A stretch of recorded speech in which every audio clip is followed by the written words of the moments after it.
오늘은 로마서에 있는 말씀으로 함께 말씀을 나누도록 하겠습니다. 이번 주에 어떤 목사님이 그런 얘기를 하시는 거를 들었어요. 나라와 민족을 위해서 걱정할 게 아니라 지옥 가는 영혼들을 위해서 걱정해야 되지 않느냐, 이런 얘기를 하시더라고요. 요즘 따라 부쩍 이런 식의 얘기들을 자주 좀 접하게 됩니다.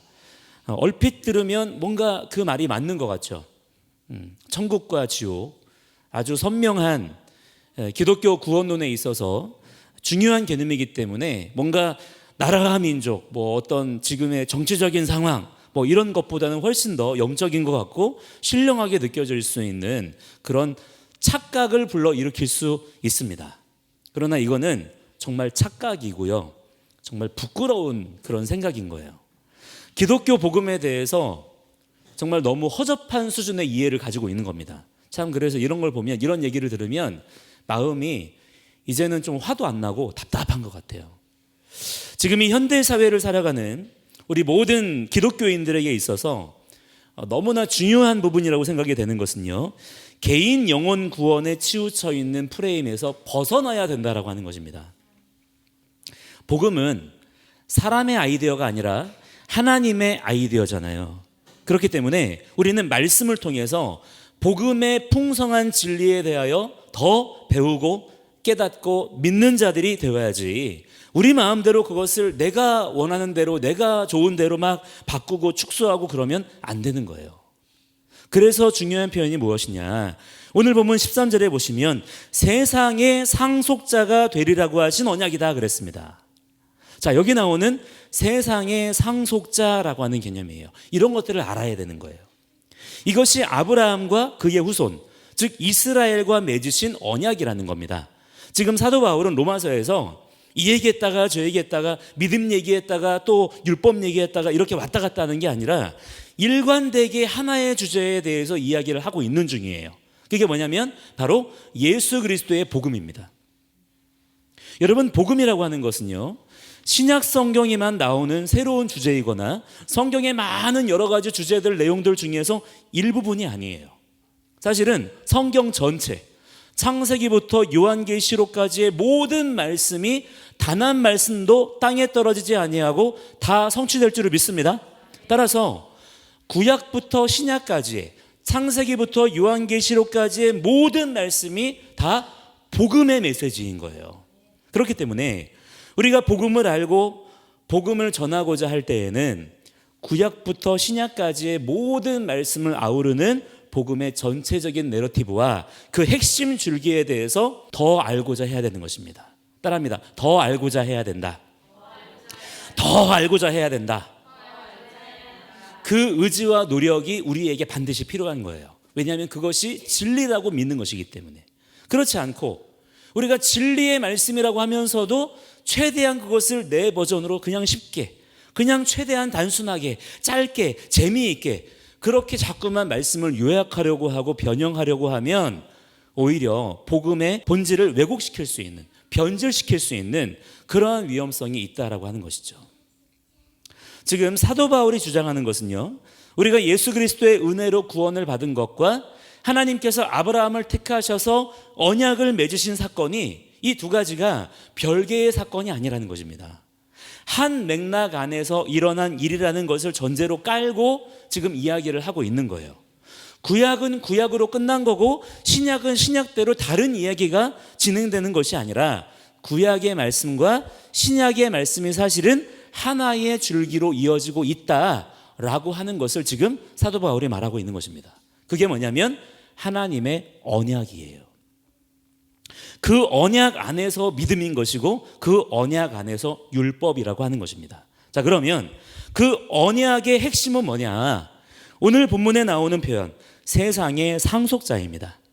하나님께서 아브라함을 부르셔서 그와 맺으신 언약도 이것이고 그의 후손, 즉 이스라엘과 맺으신 언약도 바로 이것이고, 뿐만 아니라 예수 그리스도 안에서 구원받은 우리 신약의 성도들과도 맺으신 것이 바로 이것이라는 거예요. 그런데 사실 이것은 이미 하나님께서 처음 사람 아담을 지으셨을 때부터 명령하셨던 거예요. 창세기 1장 28절 말씀에 우리가 다 잘 아시는 말씀, 우리가 이번 주에도 암송했던 그 말씀이죠. 하나님이 그들에게 복을 주시며 하나님이 그들에게 이르시되 생육하고 번성하여 땅에 어떻게 해요? 충만하라. 땅을 정복하라. 바다의 물고기와 하늘의 새와 땅에 움직이는 모든 생물을 다스리라 하시니라. 주님께서 누구에게 말씀하셨어요? 아담에게, 사람에게 말씀하신 거예요. 하나님의 창조 목적이자 인간의 본질적인 사명이라는 것입니다. 하나님은요, 아담을 지으시고 그냥 너 이 세상에 그냥 숨쉬며 먹고 살아라 그렇게 하신 게 아니에요. 사람은 단지 여러 생명체 중에 한 종류가 아니라 이 모든 하나님이 지으신 피조 세계를 유업으로 이어받은 존재라는 것입니다. 그래서 하나님께서 사람을 어떻게 지으셨다고 그랬어요? 하나님의 형상으로 지으셨다는 표현이 나오는 것이고, 우리가 그리스도 안에서 하나님의 자녀라는 표현이 성립이 되는 거예요. 이것이 하나님께서 사람을 지으신 선하신 계획이라는 것입니다. 에베소서 2장 10절에 보시면 우리는 그가 만드신 바라 그리스도 예수 안에서 선한 일을 위하여 지으심을 받은 자니 이 일은 하나님이 전에 예비하사 우리로 그 가운데에서 행하게 하려 하심이라, 살게 하려 하심이라, 이렇게 말씀하고 있다는 것입니다. 복음의 일관된 선언이에요. 우리가 살아가는 목적을 하나님의 창조 목적 안에서 발견해야 된다는 것입니다. 자, 그런데 어떤 문제가 생겼습니까? 사람이 하나님의 이러한 창조 목적을 거절했죠. 거절함으로 말미암아서 더 이상 이 일을 못하게 된 거예요. 이 유업을, 이 상속을 이어받지 못하게 된 것입니다. 그래서 사람에게 상속으로 맡겨진, 유업으로 맡겨진 이 모든 피조 세계 전체가 사랑과 함께 죄와 사망의 권세 아래 놓여 있게 된 거예요. 그래서 로마서 8장에서 뭐라고 말씀합니까? 모든 피조물이 지금 고통 중에 탄식하고 있다는 거예요. 사람만이 아니라 하나님이 지으신 모든 피조 세계가 지금 탄식하고 있대요. 왜 그래요? 하나님의 사람, 하나님의 아들들이 없어서. 자기들을 다스려줄, 하나님께로 연결시켜줄 제사장적인 존재가 지금 이 시대 가운데 없기 때문에 이제 제발 그들이 좀 다시 일어나 주기를 간절히 그들이 고대하고 있다는 것입니다. 한번 찾아서 읽어보시겠어요? 너무나 중요한 복음의 선언이기 때문에 우리 로마서 8장입니다. 로마서 8장의 18절로 22절입니다. 로마서 8장 18절로 22절.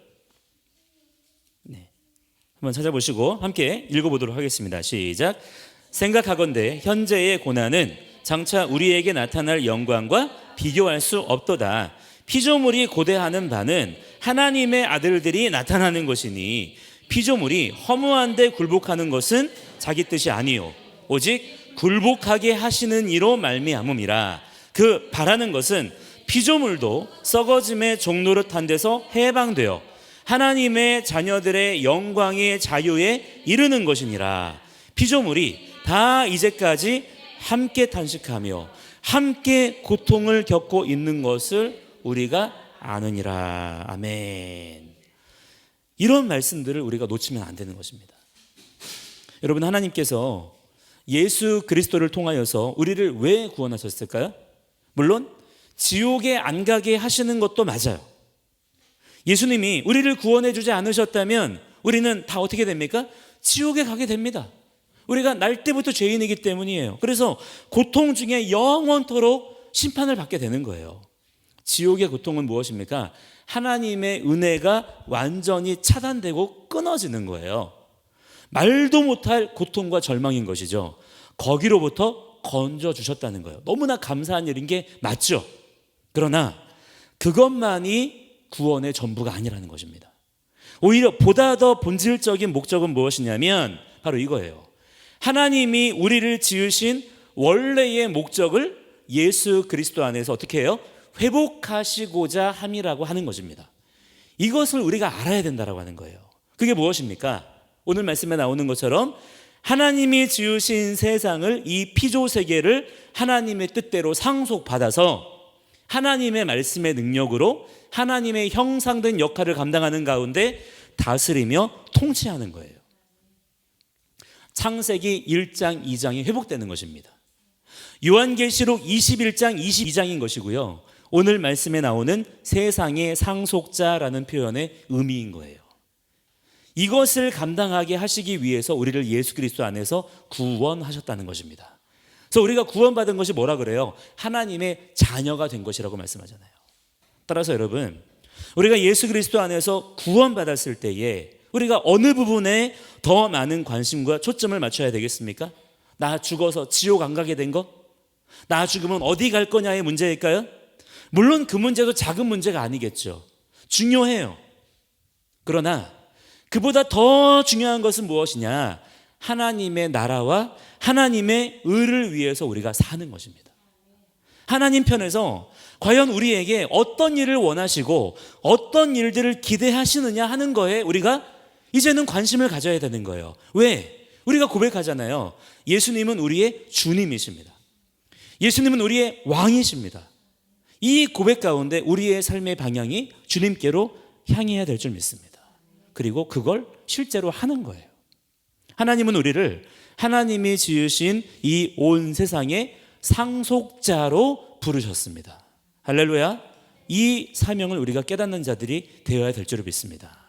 그렇기 때문에 우리 예수 믿는 성도들이 지금의 이 시대에 만연한 개인주의적인 영지주의 신앙에 빠지면 되겠어요? 안 되겠어요? 안 된다는 것입니다. 이거 정말 위험한 거예요. 여기에 치우치면 하나님께서 예수 그리스도 안에서 우리에게 다시 회복시켜 주신 세상의 상속자로서의 사명을 망각하게 되고 그 사명을 감당하지 못하게 되고 그러면 하나님의 창조의 목적과 계획이 온전히 회복되지 않는 것입니다. 우리가 이것을 깨달아 아는 것이 너무나 중요한 거예요. 오히려 우리가 예수 믿어서 구원받았기 때문에 하나님의 자녀가 되었기 때문에 어떻게 해야 될까요? 정치에, 경제에, 사회에, 교육에, 문화에, 이 세상 돌아가는 일들에 지금의 이 모든 현실의 상황들 가운데 이 피조세계 가운데에 더 많은 하나님 나라적인 관심과 간섭과 참여와 중보가 필요한 것입니다. 우리에게 무엇을 맡기셨어요? 우리에게 천국 열쇠를 맡기신 줄 믿습니다. 그 천국 열쇠 어디에 써야 될까요? 언제 써야 되겠습니까? 우리가 죽어서 천국 갈 때 열고 들어가는 거예요? 그게 아니에요. 우리가 살아가는 이 땅 가운데 그 천국 열쇠를 가지고 내 삶의 자리 가운데 하늘 문을 여는 자가 되어야 되는 것입니다. 그거 하라고 주셨는데 이 천국 열쇠를 나 죽을 때까지 그냥 가지고만 있는 거예요. 이 안타까운 상황 가운데 깨어나는 믿음의 성도들이 되어야 될 줄 믿습니다. 그게 오직 우리 교회와 성도들만이 가지고 있는 유일한 책임과 역할이라고 하는 거예요. 자, 그렇다면 과연 누가 이러한 일들을 감당할 수 있게 된다는 것일까? 유대인들은요, 바로 자기들이라고 생각했어요. 물론 맞기도 합니다. 하나님께서 아브라함을 부르시고 이스라엘을 부르셨을 때 그들에게 기대하시고 그들에게 맡기셨던 것 또한 바로 그것이기 때문에 말이야 맞는 말이에요. 이스라엘도 바로 그 사명을 맡은 자들이에요. 문제는 그들이 그 이유로 생각했던 것이 하나님의 은혜와 언약적 신실하심 때문이 아니라 무엇 때문이라고 생각했을까요? 자기들의 소위 말해서 유대인다움 때문이라고 생각했던 것이죠. 우리가 유대인이기 때문에 우리가 유대인으로서의 어떤 특별한 어떤 정체성을 가지고 있기 때문에 바로 그 부분 때문에 오히려 그들은 자기들의 유대인다움에 너무 치우친 나머지 하나님께 신실해야 될 그들의 일차적인 책임을 망각해버린 거예요. 그래서 하나님은 정작 신뢰하지 않으면서 단지 그들 자신의 종교적인 열심만을 자랑하면서 심지어는 다른 사람들에게까지 이방인들에게까지도 자기들의 유대인다움을 강요했던 것입니다. 그러나 오늘 말씀에서 사도 바울은 무엇을 강조합니까? 그게 아니라는 거예요. 하나님께서 이스라엘에게 그러한 상속자의 사명을 맡기신 것은 그들의 유대인다움 때문이 아니었다는 거예요. 오직 세상의 상속자는 누구냐? 하나님의 주권적인 은혜로만 되는 것인데 내가 무언가를 했기 때문에 받게 되는 것이라면 그거는 은혜가 아닌 게 되어버리기 때문에 14절에 나오는 표현으로 보자면 뭐라고 말씀합니까? 그렇게 되면 믿음은 헛것이 되고 약속은 파기된다는 거예요. 우리 함께 16절 말씀을 같이 읽도록 하겠습니다. 16절 말씀 오늘 본문에 그러므로 상속자가 되는 그것이 은혜에 속하기 위하여 믿음으로 되나니 이는 그 약속을 그 모든 후손에게 굳게 하려 하심이라. 율법에 속한 자에게 뿐만 아니라 아브라함의 믿음에 속한 자에게도 그러하니 아브라함은 우리 모든 사람의 조상이라. 아멘. 자, 유대인들은요 자기들만 아브라함의 자손이라고 생각해요. 아브라함은 오직 순수 유대인 혈통의 조상이라는 겁니다. 그게 그들의 민족적인 자부심이었어요. 그러나 아브라함은 오히려 그가 하나님께 부르심 받은 상황을 볼 때 어떻습니까? 그에게서 아무런 그 어떠한 유대인다움을 발견할 수가 있어요, 없어요? 아무런 유대인다움을 발견할 수가 없는 거예요. 아브라함은 율법이 있기도 전부터, 모세오경이 있기도 전부터, 장로들의 구전 율법이 있기도 전부터 하나님께 의롭다 여김을 받은 자였습니다. 자, 무엇 때문인가요? 아브라함이 하나님을 신뢰했다는 거예요. 그 이유 외에는 다른 게 없어요. 그 신뢰, 그것이 바로 여기 말씀하는 믿음인데, 단순히 어떤 종교적인 신념이나 내적인 자기의 확신 이런 게 아니라 하나님께서 약속하신 대로 행하실 것을 정말로 그는 그렇게 신뢰했다는 거예요. 그래서 하나님께서는 그를 신실하다라고 그렇게 인정해 주셨다는 겁니다. 그래서 오늘 본문 18절에 보시면 함께 읽어보겠습니다. 18절 말씀 시작. 아브라함이 바랄 수 없는 중에 바라고 믿었으니 이는 내 후손이 이 같으리라 하신 말씀대로 많은 민족의 조상이 되게 하려 하심이라. 아멘. 19절 읽어보시죠. 19절도 시작. 그가 100세나 되어 자기 몸이 죽은 것 같고 사라의 태가 죽은 것 같음을 알고도 믿음이 약하여지지 아니하고. 아멘. 그리고 이어서 20절에 보시면 오히려 그의 믿음이 견고하여졌다 그랬어요. 그래서 하나님께 영광을 돌리면서 우리 21절 22절에 보시면 함께 읽겠습니다. 시작. 약속하신 그것을 또한 능히 이루실 줄을 확신하였으니 그러므로 그것이 그에게 의로 여겨졌느니라. 아멘. 다른 말로 하면 상속자로서의 자격을 그렇게 입증받았다는 것입니다. 자, 여러분 여기서 아주 중요한 표현이 나옵니다. 하나님께서 아브라함의 어떤 믿음을 인정하셨다는 거예요? 성경이 말씀하는 믿음의 정의, 하나님께서 요구하시는, 하나님께서 기뻐하시는 믿음의 정의는 이것입니다. 약속하신 그것을 또한 하나님께서 능히 이루실 줄을 확신, 신뢰하는 거예요. 그게 믿음이라는 거예요. 뭐라고요? 약속하신 그것을 또한 하나님께서 능히 이루실 줄을 확신하고 신뢰하는 것. 그게 믿음이라는 겁니다. 우리가 가져야 되는 믿음이 이거라는 거예요.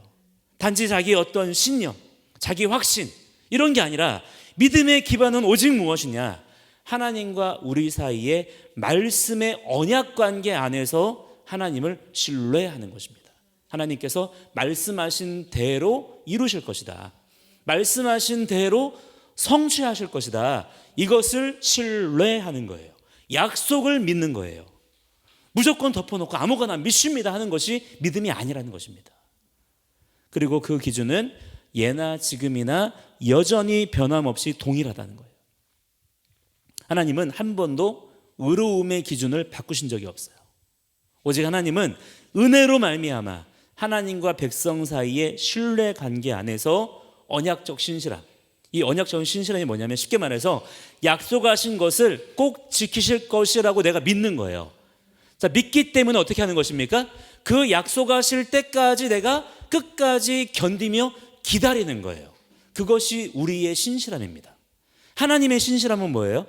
하나님께서 말씀하신 대로 하나님은 능력이 있으신 분이시기 때문에 그 약속하신 대로 이루시는 거예요. 그게 하나님의 신실하심이라면 우리의 신실함은 무엇입니까? 그렇게 하실 것이기 때문에 그렇게 하실 줄 믿고 끝까지 포기하지 아니하고 믿음의 자리를 지키는 거예요. 그 언약적 신실함을 근거로 하여서 우리에게 너 의롭다 이렇게 인정해 주시는 거예요. 그래서 그 약속의 징표로 아브라함에게는 뭐를 행하라고 하셨어요? 너 할례를 행해라 이렇게 명령하신 것이고 훗날 이스라엘에게는요 토라의 말씀을 율법으로서 하나님 나라의 백성의 법으로서 그들에게 주신 것입니다. 자, 그러니까 할례든 율법이든 어떤 구원의 조건이거나 어떤 무거운 멍에로 주신 것이 아니라 무엇입니까? 은혜의 증거로 주신 거예요. 따라서 여러분, 우리가 그리스도 예수 안에서 가져야 될 믿음 또한 무엇일까요? 우리에게도 하나님께서 동일하게 요구하시는 믿음은 무엇이냐면 바로 아브라함의 믿음이에요. 언제나 동일해요. 하나님은 우리에게 이 믿음을 요구하시는 거예요. 23절에 보시면 함께 23절 읽어볼까요? 시작. 그에게 의로 여겨졌다 기록된 것은 아브라함만 위한 것이 아니요 의로 여기심을 받은 우리도 위함이다 라고 말씀하고 있어요. 자, 여기서 말씀하는 우리가 누굽니까?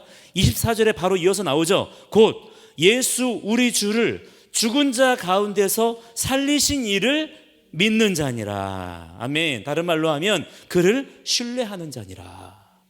아브라함이 가졌던 믿음은요, 하나님께서 나에게 아들을 주실 거야, 하나님께서 나를 많은 민족의 조상이 되게 하실 거야, 그게 아니었어요. 하나님은 말씀하신 대로 행하실 거야, 하나님은 말씀하신 대로 성취하실 거야, 이거였던 거예요. 그게 그거 아니냐? 아닙니다. 질적으로 다른 거예요. 이 믿음이 우리에게도 동일하게 있어야 될 줄을 믿습니다. 그래야 어떤 상황과 어떤 형편에도 우리가 흔들림 없이 마치 아브라함이 그랬던 것처럼요, 우리 또한 한결같은 믿음을 가지고 살아갈 수가 있는 거예요. 25절에 보시면 예수님께서 우리에게 행하신 일이 뭐라고 말씀합니까? 함께 25절 말씀 읽겠습니다. 시작. 예수는 우리가 범죄한 것 때문에 내줌이 되고 또한 우리를 의롭다 하시기 위하여 살아나셨느니라. 할렐루야. 아멘. 우리는 예수님을 믿을 때에 그냥 믿으면 안 돼요. 예수님을 바라볼 때에 그냥 바라보면 안 되는 것입니다. 예수님은 그냥 이 땅에 우리 불쌍해서 오신 분이 아니에요. 예수님은 말씀이 육신이 되어 이 땅에 오신 분이라 그랬어요. 우리가 이런 표현들을 그냥 넘기면 안 됩니다. 즉 하나님께서 구원의 약속을 성취하시기 위해서 오신 분이 바로 예수님이세요. 그래서 우리는 예수님을 통해서 하나님 아버지의 신실하심을 보게 되는 것입니다. 따라서 여러분, 우리에게 지금 필요한 것은 무엇입니까? 하나님의 말씀을 우리가 약속으로 붙잡아야 되는 거예요. 우리가 성경을 읽을 때에 그냥 무슨 소설책 보듯이, 과학책 보듯이 감동받으려고, 교훈받으려고 그렇게 보는 게 아니라 어떤 말씀으로 봐야 돼요? 약속의 말씀으로 봐야 되는 겁니다. 우리가 말씀을 쭉 읽을 때 그냥 아멘 그렇구나 이게 아니에요. 말씀을 읽으면서 하나님 이 말씀대로 이루어질 줄 믿습니다. 아멘. 그렇게 해야 되는 것입니다. 그러면 말씀의 버전이 달라져요. 우리는 지금 막연한 종교 생활을 하는 게 아니에요.